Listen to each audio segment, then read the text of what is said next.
La castidad es una virtud esencial para crecer en la vida en Cristo.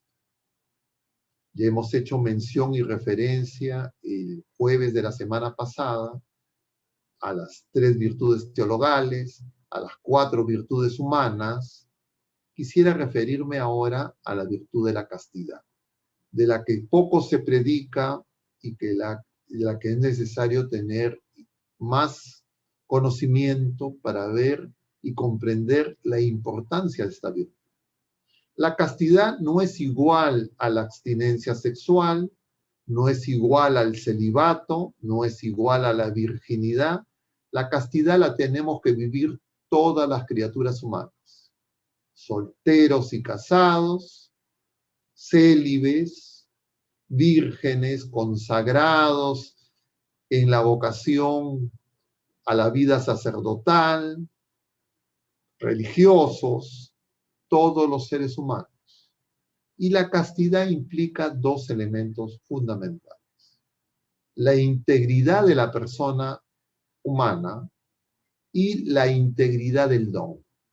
La integridad del don alude a la integridad del amor.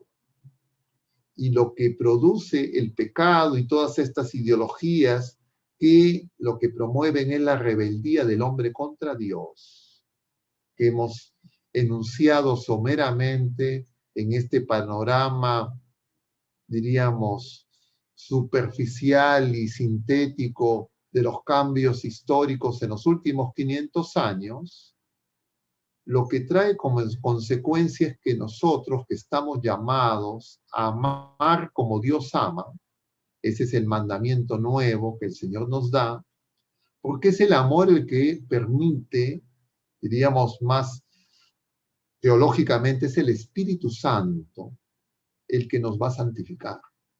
Y nosotros estamos llamados a esa vocación de ser santos, y la santificación se hace en la medida en que crecemos en el amor y vencemos nuestro egoísmo, nuestra soberbia, nuestro orgullo, y cada vez más somos capaces de amarnos como el Señor nos ama.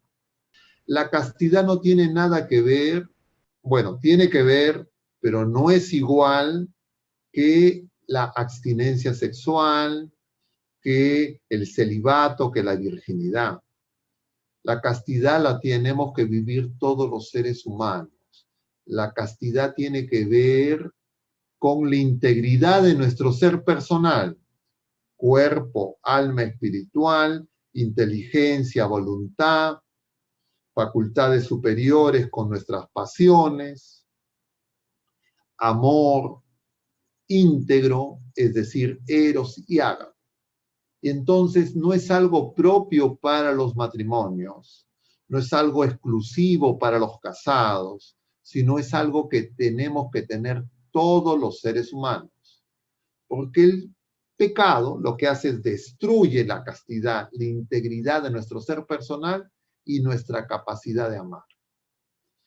¿Cómo nosotros avanzamos en la castidad? En consecuencia, si es que la castidad es como los exámenes clínicos, como la resonancia que muestra los daños que produce, los daños espirituales del pecado, entonces la causa es el pecado. ¿Cómo yo crezco en la castidad? Primero, luchando frontalmente contra el pecado, como nos dice la carta a los Hebreos, hasta la sangre. Yo tengo que luchar contra el pecado. Porque si yo no lucho contra el pecado, mi oración va a ser una oración que no me va a ayudar a crecer en la vida espiritual.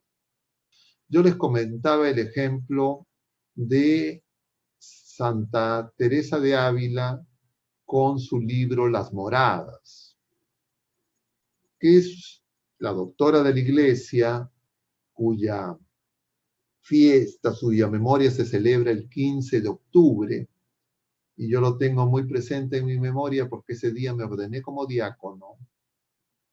En este libro, esta doctora de la Iglesia, mística, santa, nos dice que la oración la vida de oración, podríamos decir la vida espiritual, es como ir saliendo de la villa, diríamos, entrar al castillo y avanzar morada tras morada en el castillo hasta llegar a encontrarnos a la morada donde está el Señor del castillo, que es Jesucristo, que es el Señor y Dios nuestro.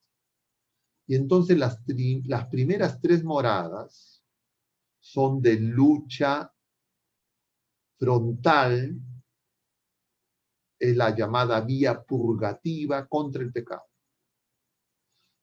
Y entonces yo hago oración y necesito oración para vencer el pecado. Si yo no hago oración, muy difícil será que vence el pecado. Estas charlas las empezamos con el Santo Rosario. Pero estas charlas son una vez a la semana. Y en realidad las familias necesitarían rezar el rosario todos los días.